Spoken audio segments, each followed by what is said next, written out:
Que la paix soit sur vous, les Gaulois et les Gauloises. Petite vidéo sur un autre sujet différent des précédents. Les égrégores, j'en ai déjà parlé. Voilà un petit topo que j'ai trouvé sur l'égrégore dans un livre à la bibliothèque là tout à l'heure. L'égrégore, ou tulpa, est un concept ésotérique qui désigne une force ou entité psychique créée et influencée par les désirs d'un groupe de personnes qui unissent leurs pensées en les axant vers un but commun. Alors je répète parce que c'est pas mal comme définition.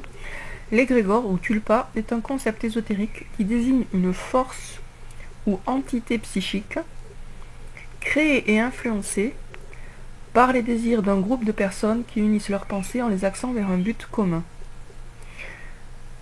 L'égrégore est décrit et étudié dans plusieurs religions et courants spirituels tels que l'hermétisme et le bouddhisme tibétain.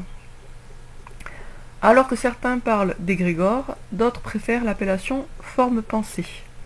En Orient, on désigne cette manifestation sous le nom de tulpa. Le livre des morts tibétain décrit le tulpa comme la matérialisation d'un objet de visualisation.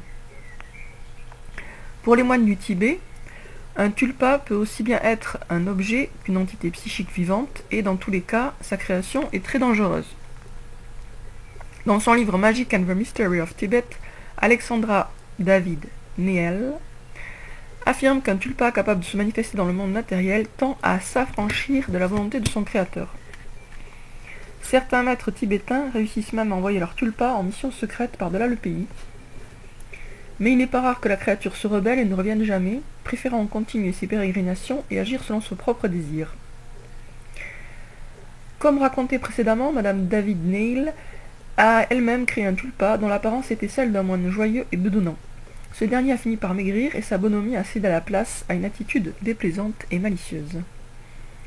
Il existe peu d'écrits sur la manière de détruire un tulpa, mais Alexandra David Neil raconte qu'il lui a fallu plus de 6 mois pour se débarrasser de sa propre création. Alors là, je ne sais pas ce qui est vrai et ce qui est faux. Enfin, il y a des choses sur lesquelles je suis d'accord, il y en a d'autres où je ne suis pas sûre. Je suis pas arrivée encore à une certitude ou à un truc très clair. Mais ce qu'on peut retenir déjà, c'est que on a 3 mots pour à peu près le même concept: égrégore, tulpa et forme pensée. Donc égrégore, tulpa, forme pensée. Je pense que on peut faire une différence entre l'égrégore et le tulpa, non seulement parce que le tulpa serait plutôt le nom oriental et l'égrégore le nom occidental, mais aussi, si j'ai bien compris, mais c'est à creuser, parce que l'égrégore n'a pas toujours automatiquement un nom, alors que le tulpa si. Enfin ça se discute. Bon, on va dire quand même que l'égrégore c'est plutôt occidental comme désignation et le tulpa plutôt oriental, que la différence s'arrête là. Alors la forme pensée, on pourrait la rattacher aussi, la notion de forme pensée, à celle d'habitude. Je pense que la notion d'habitude est en lien, même si c'est pas un synonyme, avec la notion d'égrégore. Mais une habitude n'a pas a priori de nom. C'est pas un égrégore non plus qu'on a voulu créer délibérément, sauf dans le cas des très très bonnes habitudes qu'on a pris de façon très consciente et délibérée.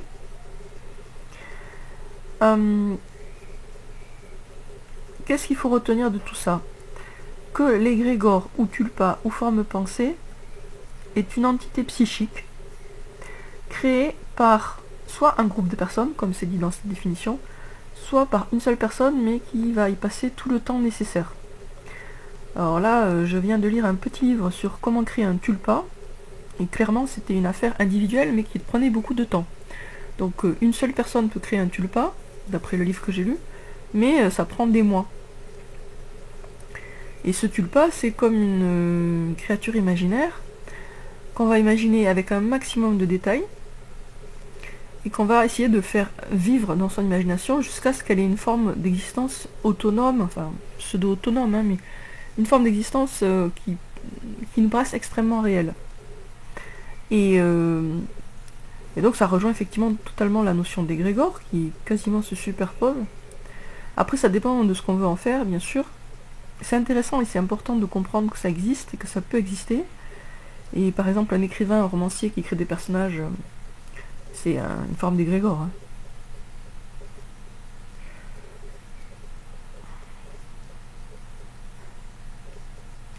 Je pense aussi que ça serait intéressant de faire un lien entre la notion d'égrégore et celle de identité multiple.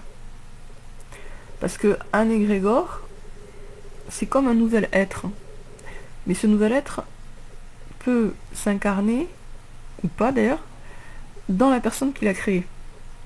C'est-à-dire qu'un égrégore aura toujours un support physique. Voilà, déjà on va dire ça comme ça.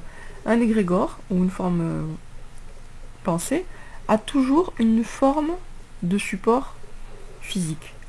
Mais le support physique peut être la personne elle-même qui l'a créé, et donc c'est comme s'il s'était créé, c'est comme si la personne s'était créée une autre personnalité, en plus, une deuxième personnalité, et qu'elle pouvait incarner par moment, et qui serait celle de son égrégore, ou tulpa. Ça peut être aussi un objet, ça je l'ai lu dans d'autres livres sur la magie, c'est-à-dire que, parce que ça c'est quand même des sorciers en général qui font ça, des sorciers et des sorcières, il va délibérément mettre son égrégore dans un objet, et c'est pour ça d'ailleurs que le balai de la sorcière, la sorcière serait associée au balai, ça serait parce que les sorcières avaient l'habitude de mettre un égrégore protecteur dans leur balai.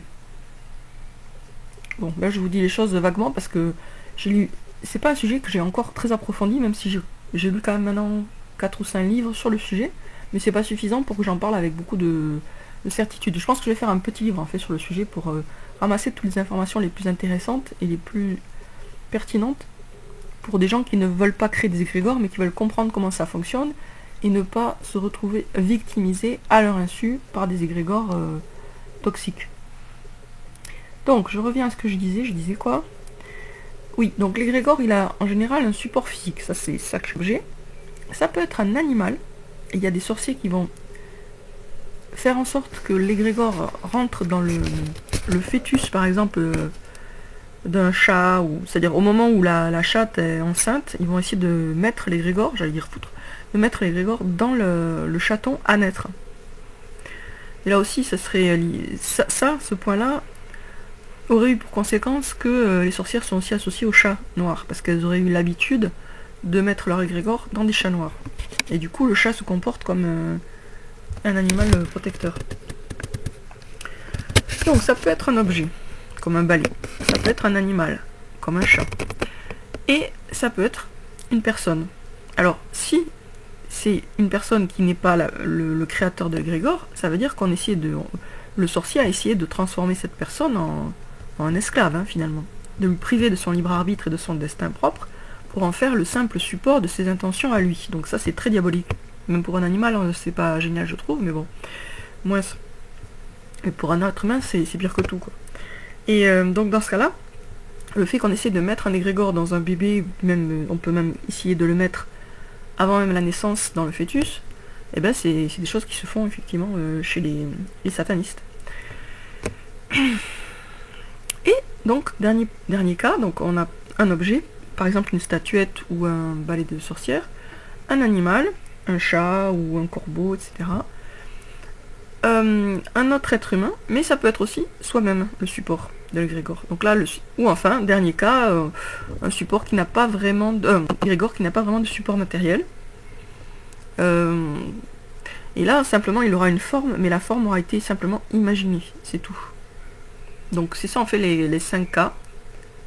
Je sais pas si j'ai fait vraiment le tour. Donc animal, objet, un être humain,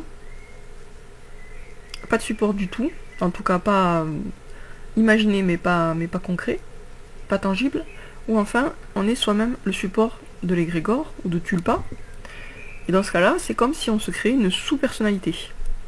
Donc là c'est pas diabolique en soi, ça dépend de l'intention dans laquelle on le fait, parce que autant prendre un autre être humain pour support d'un égrégore qu'on a créé, bah là oui c'est quand même assez diabolique. Autant, même si, bon, quelque part, les parents, quand ils ont un projet pour leurs enfants, c'est un peu ce qu'ils font, mais bon, c'est pas aussi extrême, quoi. Donc, qu'est-ce que je disais? Oui, qu'est-ce que je disais? Oui, donc le support, ça peut être aussi soi-même. Ensuite, qu'est-ce que je voulais dire de plus? Il est important de comprendre que pour la création d'un égrégore, ou d'un tulpa, ou d'une forme pensée, ou même d'une habitude, il est important de répéter quoi? Des processus où on se concentre sur ce qu'on veut créer, car l'égrégore se nourrit de notre attention et de nos pensées. Donc pour faire un égrégore puissant, il faut se concentrer dessus. Et une remarque très importante, c'est que un égrégore, pour être puissant, a absolument besoin d'avoir un nom. Parce que c'est le nom en fait qui va focaliser les pensées. Donc, tous ceux qui créent des égrégores leur donnent un nom. Un nom. Et c'est ce nom qui va servir de support immatériel, mais de premier support pour l'égrégore. Ce nom, je pense que j'en ai déjà parlé, mais bon, j'en reparle. Ce nom, dans les rituels, dans les bouquins de magie que j'ai lus sur le sujet, il est souvent créé de toutes pièces à partir de l'objectif, puisque un égrégore ou un tulpa, etc., on ne le crée pas pour rien, on a un objectif derrière, et c'est pour ça que là, dans la définition que je vous ai lue, que je reprends, voilà, force ou entité psychique créée et influencée par les désirs d'un groupe de personnes qui unissent leurs pensées en les axant vers un but commun. Donc l'égrégore est créé bien sûr dans un but, c'est pas juste pour s'amuser. Et donc, qu'est-ce que je voulais dire? Oui, souvent le nom de l'égrégore va être donné par cet objectif. C'est-à-dire que les sorciers, ils ont une méthode, ou ils ont certainement même plusieurs méthodes. Ils mettent par écrit leur objectif pour l'égrégore, et ensuite, par différents processus, bon, pas très importants à connaître, ils réduisent ça, et ça leur donne moins de lettres, et en fait, ils en font un nouveau mot. Donc du coup, le nom de l'égrégore est spécifique. Et c'est ce que j'ai fait pour Muspranofix. Moi, j'ai voulu, et je veux toujours, créer un égrégore pour que la France aille vers la paix et l'amour. Donc Muspranofix, c'est le nom de l'égrégore paix et amour pour la France, et il a une forme, sa forme, c'est celle du druide Panoramix. Donc vous voyez le druide Panoramix en train de touiller sa potion magique, et bien c'est ça, la forme de Muspranofix, qui a un nom d'ailleurs qui ressemble à un nom de druide. Et le simple fait de penser à Muspranofix, de l'imaginer, moi personnellement je le vois en train de touiller sa potion donc, et puis il y a un gros cœur qui en monte, parce que c'est aussi une potion d'amour, c'est aussi un filtre d'amour, sa potion. Et tous ceux qui boivent de ce filtre deviennent extrêmement forts contre les Romains, autrement dit contre les satanistes, mais aussi extrêmement aimants et solidaires les uns avec les autres. Donc c'est à la fois une potion magique qui donne de la force pour se battre contre le mal, mais qui resserre aussi les liens d'amour et de solidarité entre les résistants au nouvel ordre mondial, les Gaulois. Donc c'est ça mon idée pour cet égrégore-là, Muspranofix. Et si vous pensez que c'est important, que vous avez compris qu'effectivement un égrégore, ça peut avoir un impact dans le monde réel, parce que c'est bien pour ça que les sorciers et les sorcières créent des égrégores, c'est parce que l'égrégore, il va avoir un impact réel. Alors, donc si vous avez compris l'intérêt, eh ben, il suffit par exemple, pour renforcer l'égrégore de Muspranofix, d'écrire Muspranofix sur une feuille, et d'imaginer ce que vous voulez, à condition bien sûr que ça aille dans le sens de amour, paix en France. Vous imaginez ce druide, vous imaginez ses actes, etc. Et vous cogitez en fait sur le druide Muspranofix, et vous répétez son nom. Tout ça, ça va renforcer l'égrégore qui existe déjà, puisqu'on est quand même plusieurs déjà à parler de Muspranofix. Donc là déjà, on peut dire qu'il a déjà un début d'existence, Muspranofix, c'est pas rien quoi. Déjà il commence à exister. Voilà. Alors, pour ceux qui veulent comprendre comment ça fonctionne, j'ai pas pour l'instant donc de lecture vraiment à vous conseiller, même si j'en ai fait plusieurs intéressantes. Mais ce que je vous conseille de faire, c'est soit de chercher sur Amazon.fr et de prendre le premier livre que vous trouvez sous le nom Égrégore, il y en a un. Et puis vous lisez, et puis ça vous donnera certainement envie d'en lire plus, d'autres plutôt. Soit vous attendez que j'ai écrit mon livre. Je vais pas faire un long livre, j'ai envie de faire un livre qui soit très simple, très clair surtout, et qui rassemble un maximum de points intéressants comme les définitions du mot, les preuves que ça existe, les recettes pour créer un égrégore, et aussi les recettes pour se libérer d'un égrégore. J'ai déjà parlé de l'égrégore du coronavirus. Quand quelqu'un se met à se frotter optionnellement les mains avec du gel hydroalcoolique, il est clairement en train de se rattacher à l'égrégore du coronavirus et de le renforcer. Un égrégore de stress, de soumission et de normose. Vous savez, cette maladie mentale qui fait que les gens cherchent à tout prix à être normaux. Voilà. Donc les sujets de l'égrégore est un sujet extrêmement important. Et même si là je l'ai beaucoup associé aux sorciers et aux sorcières, il ne faut pas croire que c'est un sujet, comment dire, réservé aux méchants. Puisque en fait des égrégores bénéfiques, il y en a. Et de toute façon, on est soit dans des bons égrégores, soit dans des mauvais. Donc il ne faut pas se dire oh, oui, moi je suis contre tout ce qui est occulte, donc je n'en veux pas. De toute façon, on appartient à des égrégores et on nourrit des égrégores et on est nourri par des égrégores. Donc autant le savoir, faire les bons choix et nourrir les bons égrégores et se rattacher aux bons égrégores plutôt qu'aux mauvais. Hein. C'est pas parce que vous bloquez sur le mot que vous n'êtes pas atteint par ce que ce mot désigne. Des égrégores, il y en a partout sans arrêt et tout projet ambitieux demande la création d'un égrégore pour se réaliser. Donc il est très important de connaître ce sujet qui a été resté caché aux yeux du public général pendant des siècles, justement parce que c'est un sujet extrêmement important. Et les croyants en particulier ont besoin de comprendre ce qu'est un égrégore, comment ça se renforce, comment ça s'affaiblit, etc., etc. Et moi, comme je vous ai dit, je ne connais pas encore suffisamment bien le sujet pour bien l'expliquer. Là, j'essaye, mais c'est pas quelque chose que je maîtrise. Je vais continuer à lire sur le sujet jusqu'à ce que je comprenne très très bien, que je puisse vraiment bien expliquer et que je puisse faire un bon livre aussi dessus. Voilà, sur ce, je vous dis à très bientôt les Gaulois et les Gauloises. Nous devons vraiment renforcer l'égrégore Muspranofix. C'est important. Et si vous comprenez l'intérêt, je vous demande de le faire, c'est-à-dire, comme je vous disais, de temps en temps, vous dites à haute voix Muspranofix, ou vous imaginez des scènes dans le village des Gaulois, genre Astérix et Obélix, avec Muspranofix, et comment il joue toujours un rôle positif pour apaiser les tensions, pour recréer l'harmonie, etc. Comment visualiser ce sage druide, ce druide très sage, et qui a vraiment le pouvoir de faire régner l'harmonie et l'amour.